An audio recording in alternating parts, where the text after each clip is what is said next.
Hello friends, नमस्कार, good morning. तो जैसा कि आपको पता है क्या 7 अप्रैल 2023 है और आज हम कुछ महत्वपूर्ण करंट अफेयर्स की बात करेंगे जो चर्चा में थे। और जो प्रीवियस ईयर के पेपर में 68वीं जो बीपीएससी का पीटी हुआ था उसमें जो प्रश्न बाकी रह गए थे उसको रिवीजन करेंगे। और अब कल का भी रिवीजन हम लोग करते चलेंगे, ठीक है। जैसे आज 7 तारीख है तो 6 का भी रिवीजन हम लोग करते चलेंगे, ठीक है। तो आइए देर न करते हुए शुरू करते हैं आज का पहला पहला प्रश्न। उससे पहले मैं आपको बता देता हूँ कि जैसे कुछ दिवस हैं, जैसे कि 1 अप्रैल को ओडिशा स्थापना दिवस मनाया जाता है। 5 अप्रैल को राष्ट्रीय समुद्री दिवस मनाया जाता है, जैसे कि बात किए थे हम लोग। 7 अप्रैल को विश्व स्वास्थ्य दिवस मनाया जाता है। और 13 अप्रैल को जलियांवाला बाग जो नरसंहार हुआ था उसकी स्मृति में इसको याद किया जाता है। और 14 अप्रैल को बी आर अम्बेडकर जी की जयंती मनाई जाती है। 22 अप्रैल को पृथ्वी दिवस मनाया जाता है और 24 अप्रैल को पंचायती राज दिवस मनाया जाता है। और 25 अप्रैल को विश्व मलेरिया दिवस मनाया जाता है, ठीक है। तो आइए आपका पहला प्रश्न ये है कि बायोटेक किसान कार्यक्रम के संदर्भ में निम्नलिखित में से कौन सा कथन सत्य है, ये आपको बताना है, ठीक है। तो आपका ऑप्शन है पहला, क्या इसका पूरा नाम बायोटेक कृषि इनोवेशन साइंस एप्लीकेशन नेटवर्क है, क्योंकि किसान से ही इसका नाम बना है, तो ये सही बात है, ठीक है। के फॉर कृषि, आई से इनोवेशन, एस से साइंस और ए से एप्लीकेशन, एन से नेटवर्क, तो ये सही है। क्या इसकी शुरुआत 2017 में हुई थी, ये भी सही है, ठीक है। तो ऑप्शन 1 और 2 इसका सही जवाब है, ठीक है। आइए क्यों ये न्यूज में था, क्योंकि अभी जो गवर्नमेंट है विज्ञान और प्रौद्योगिकी मंत्रालय, ठीक है, उसके तहत ये कार्यक्रम चलाया जा रहा है बायोटेक किसान कार्यक्रम। तो उसके तहत ये बताया गया कि 1,60,000 से अधिक किसान इससे लाभ प्राप्त कर चुके हैं, ठीक है। बायोटेक किसान जो कार्यक्रम है उसके तहत 1,60,000 किसान लाभ प्राप्त कर चुके हैं। इसमें क्या किया जाता है कि इसमें ये बताया जाता है कि बायोटेक का इस्तेमाल कृषि में कैसे करें, ठीक है। बायोटेक का इस्तेमाल कृषि में कैसे करें, अपनी उत्पादकता को कैसे बढ़ाएं, ठीक है, अपनी आय को कैसे बढ़ाएं, किसान कैसे इससे लाभान्वित हो सकते हैं, उनको ये सब सिखाया जाता है, ठीक है, इस कार्यक्रम के तहत। और इस कार्यक्रम की नोडल एजेंसी है विज्ञान एवं प्रौद्योगिकी मंत्रालय, इसको भी ध्यान रखेंगे, ठीक है। आइए अगले प्रश्न की तरफ चलते हैं। आपका अगला प्रश्न है कि world energy transition outlook report 2023 अभी जारी हुई है, ठीक है, जल्दी में। तो इसके संदर्भ में सत्य कथन क्या है वो आपको बताना है। तो इसका पहला कथन है कि इसे अंतर्राष्ट्रीय नवीकरणीय ऊर्जा एजेंसी यानी कि international renewable energy agency Irina ने बर्लिन में जारी किया। क्या ये सही है? हाँ, ये सही है। इस रिपोर्ट में ये बताया गया कि कार्बन डाइऑक्साइड को 2030 तक 6% और 2050 तक 56% तक कम किया जा सकता है अगर हम रिन्यूएबल एनर्जी का इस्तेमाल करें। तो क्या ये सही है? ये भी सही है। तो इसका ऑप्शन 1 और 2 दोनों सही है, ठीक है। ये है एरीना, ठीक है। आइए इसके बारे में कुछ जान लेते हैं। ये जो एजेंसी है एरीना, ठीक है, ये आपको अबू धाबी में मिलेगी। अबू धाबी बेस्ड एजेंसी है और ये रिन्यूएबल एनर्जी पे अपनी रिपोर्ट देती है, ठीक है। जैसे रिन्यूएबल एनर्जी की बात करें तो हवा हो गई यानी विंड हो गई, वाटर हो गया, सोलर एनर्जी हो गया, ये सब रिन्यूएबल एनर्जी है, ठीक है। आइए अगले प्रश्न की तरफ चलते हैं। आपका अगला प्रश्न है, हाल ही में कहाँ पर एशिया के सबसे बड़े अंतर्राष्ट्रीय लिक्विड मिरर टेलीस्कोप का उद्घाटन किया गया है, ठीक है। तो ये रहे आपके ऑप्शन और इसका सही जवाब है उत्तराखंड, ठीक है। उत्तराखंड में अंतर्राष्ट्रीय लिक्विड मिरर टेलीस्कोप का उद्घाटन किया गया जो एशिया का सबसे बड़ा है, ओके। इसका व्यास जो है 4 मीटर है, ठीक है। इस बात का भी आप ध्यान रखिए, जो व्यास है इसका 4 मीटर है, ठीक है। तो इसके बारे में कुछ बात करें तो उत्तराखंड के नैनीताल में जो Aryabhatta research institute of observational sciences है जिसे एरिज कहते हैं, वहाँ पे इसका उद्घाटन किया गया है, ठीक है। और इसमें पोलैंड, उज्बेकिस्तान और जर्मनी के भी वैज्ञानिक शामिल थे, ठीक है। और अगर उत्तराखंड की बात करें तो इसकी जो ग्रीष्मकालीन राजधानी है वो गैरसैंण है और उस वैसे नॉर्मली जो राजधानी इसकी है जो विंटर बोल सकते हैं तो वो देहरादून है, ठीक है। और उत्तराखंड ये देखिए मैप में, ये उत्तराखंड है, ये उत्तर प्रदेश से 9 नवंबर सन 2000 को अलग हुआ था, ठीक है। आपका अगला प्रश्न है कि मनरेगा के लिए वित्त वर्ष 2023-24 में कितने करोड़ का बजटीय प्रावधान किया गया है, ठीक है। तो ये रहे आपके ऑप्शन। तो इसका सही जवाब है 60,000 करोड़, ठीक है। 60,000 करोड़ का बजटीय प्रावधान किया गया मनरेगा के लिए। ये देखिए महात्मा गांधी राष्ट्रीय ग्रामीण रोजगार गारंटी अधिनियम, इसके तहत 100 दिन की गारंटी रोजगार मिलता है। ठीक है, इस बात का भी आप ध्यान रखेंगे। आइए थोड़ा इसके बारे में जान लेते हैं। नरेगा अधिनियम जो है 2005 में आया था, लेकिन 2006 में 200 जिलों में ये लागू हो गया था। सबसे पहले आंध्र प्रदेश में ये लागू हुआ था। ठीक है, उसके बाद 2008 में ये सभी जिलों में, भारत के सभी जिलों में लागू हो गया। उसके बाद 2 अक्टूबर 2009 को नरेगा से ये मनरेगा बना। ठीक है, अभी हाल ही में एक संसद की समिति ने ये बताया है कि बजट में इस बार 29,400 करोड़ की कटौती कर दी गई है मनरेगा के बजट में। ठीक है, मनरेगा के बजट में 29,400 करोड़ रुपए की कटौती कर दी गई है और ये बहुत ही दुख की बात है, ऐसे ही समिति ने कहा है। ठीक है, आइए नेक्स्ट क्वेश्चन की तरफ चलते हैं। आपका अगला प्रश्न है G7 शिखर सम्मेलन 2023 के संदर्भ में आपको बताना है कि कौन सा कथन सही है। ठीक है, क्या ये शिखर सम्मेलन जापान के हिरोशिमा में आयोजित होगा? तो ये सही है, जापान के हिरोशिमा में ये आयोजित होगा, ये सही है।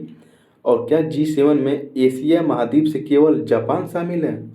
तो ये भी सही है। ठीक है, और इसका मुख्यालय जापान के टोक्यो में है, तो ये गलत है। ओके, तो 3 गलत है, ऑप्शन 3, तो ये 3 इसमें, तो ये भी गलत हो जाएगा। 3 यहाँ पे है तो ये भी गलत हो जाएगा, और 2 सही है, तो 1 और 2। ठीक है, 1 और 2, ऑप्शन बी सही होगा। ओके, आइए कुछ इसके बारे में जान लेते हैं। अगर हम ग्रुप 7 या G7 की बात करें तो इसका कोई परमानेंट मुख्यालय नहीं है। ठीक है, और इसमें 7 कंट्री हैं, तो एक है Canada, France, Germany, Italy, United kingdom, संयुक्त राज्य अमेरिका और जापान। ठीक, और 2022 की अध्यक्षता जर्मनी ने किया था और 2023 में अध्यक्षता जापान करेगा। जापान आया था भारत, जापान के प्रधानमंत्री जो थे फूमियो किशिदा अभी भारत की यात्रा पे आए थे, यहाँ पे फुल्की वगैरह खाए थे और वो प्राइम मिनिस्टर जी को इनवाइट किए हैं कि आप मई में आइए, हमारे यहाँ मीटिंग होने वाली है G7 की, आप उसमें हिस्सा लीजिए। ठीक है, तो 2023 की मीटिंग जो है जापान में होगी। और जापान से कुछ संबंधित बातें मैं बता देता हूँ, जैसे कि इसके जो आइलैंड है उनका क्रम नॉर्थ से साउथ पूछा जाता है। तो ये देखिए, नॉर्थ में होक्काइडो आपको मिलेगा। ठीक है, उसके बाद होन्शु मिलेगा।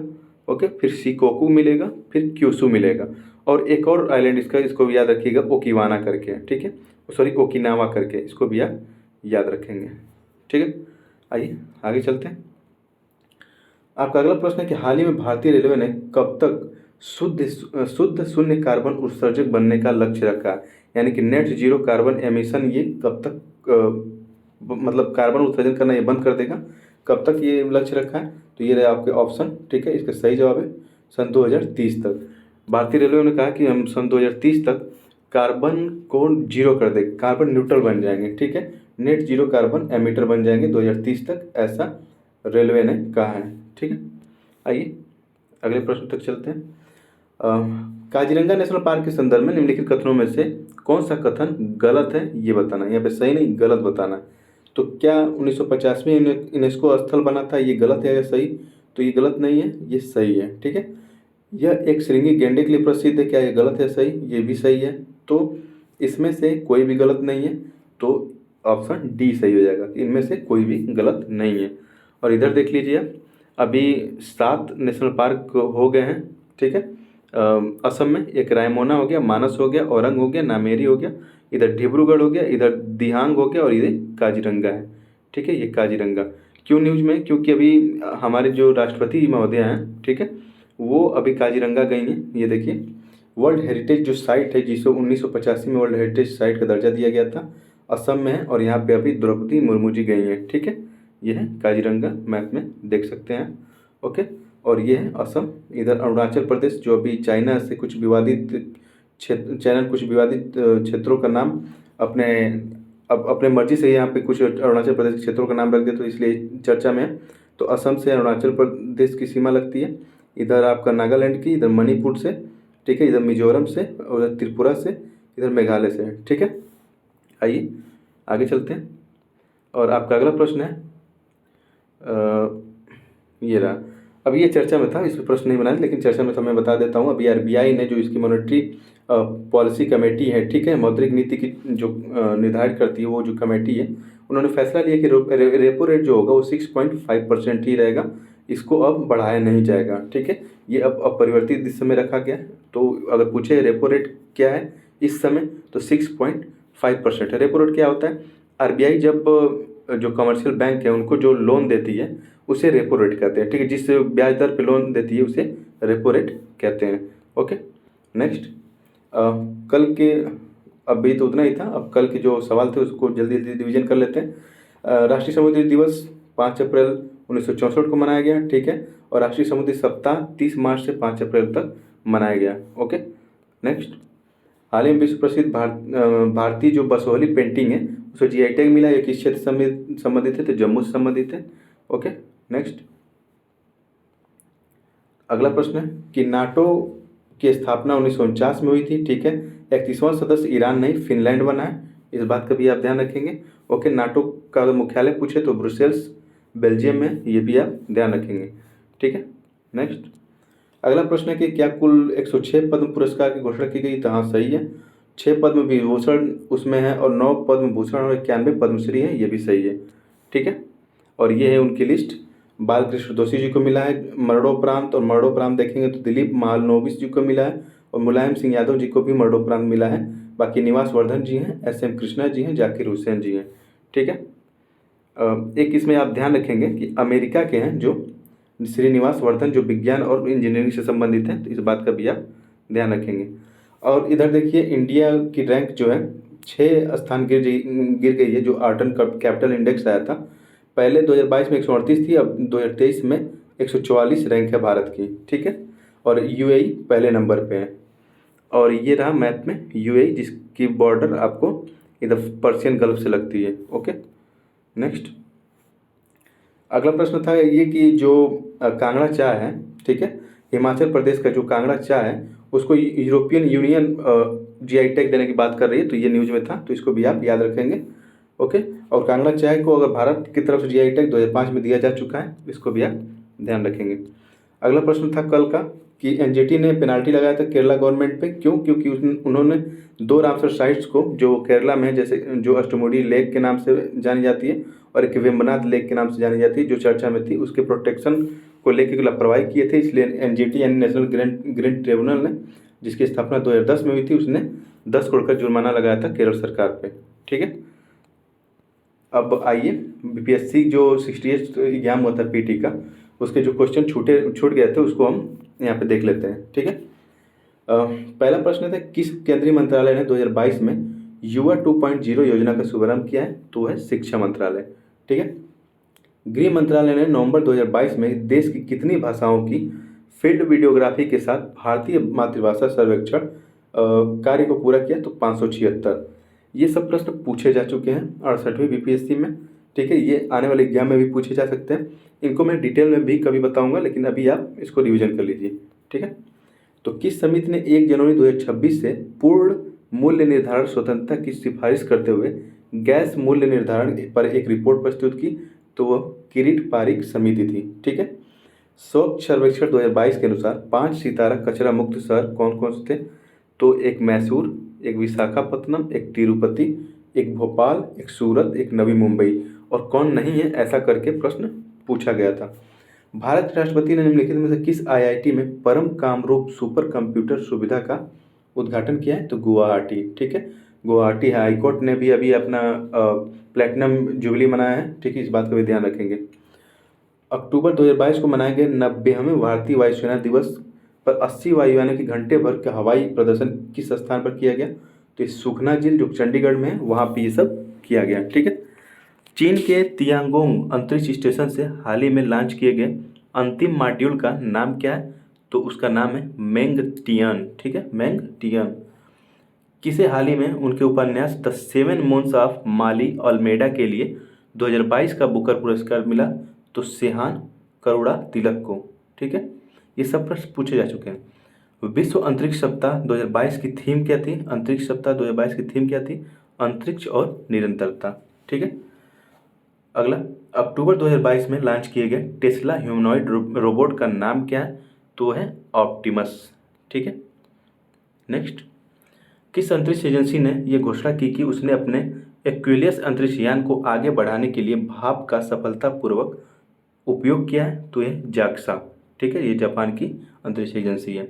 भारत में पहली बार किस देश के दूतावास ने निहोंसू के लिए GI टैग के लिए आवेदन किया था, तो ये जापान है। निहोंसू क्या है वो दिखा देता हूँ मैं आपको, ठीक है। ये देखिए, निहोंसू एक जापानी शराब है, ठीक है, जापानी शराब ही जैसी है, ठीक है। तो ये है निहोंसू। ओके, आइए आगे देख लेते हैं। किस देश ने सेनेगल के साथ मिलकर COP27 के दौरान अंतर्राष्ट्रीय सूखा लचीलापन गठबंधन का शुभारंभ किया है? तो स्पेन है, ठीक है। किस लेबोरेटरी ने दिसंबर 2022 में एक ऐतिहासिक नाभिकीय संलयन सफलता का दावा किया था? तो लॉरेंस लिवरमोर नेशनल लेबोरेटरी है, ठीक है। कॉलिंस डिक्शनरी का वर्ड ऑफ द ईयर 2022 कौन सा है? तो वो है परमैक्रासिस, ठीक है। परमा क्राइसिस इसका है, ये अलग हो गया, परमा क्राइसिस। और ये देखिए, ये यहाँ पे है कि परमा क्राइसिस इसका क्या मतलब है 2022 में। तो 2022 में ये जो परमा क्राइसिस है, ये संक्षेप में 2022 में जितने भी भयानक हादसे या घटनाएं हुई हैं उनको ये डिफाइन करता है, इसलिए ये वर्ड ऑफ द ईयर चुना गया था, ठीक है। जैसे 2022 में महामारी, यूक्रेन युद्ध, ठीक है, आदि। तो ये रहा आपका करंट अफेयर और रिवीजन। वीडियो कैसी लगी कमेंट बॉक्स में लिख के ज़रूर बताएं। अगर अच्छी वीडियो लगी तो लाइक, शेयर और सब्सक्राइब कर सकते हैं। थैंक यू, मिलते हैं अगली वीडियो में।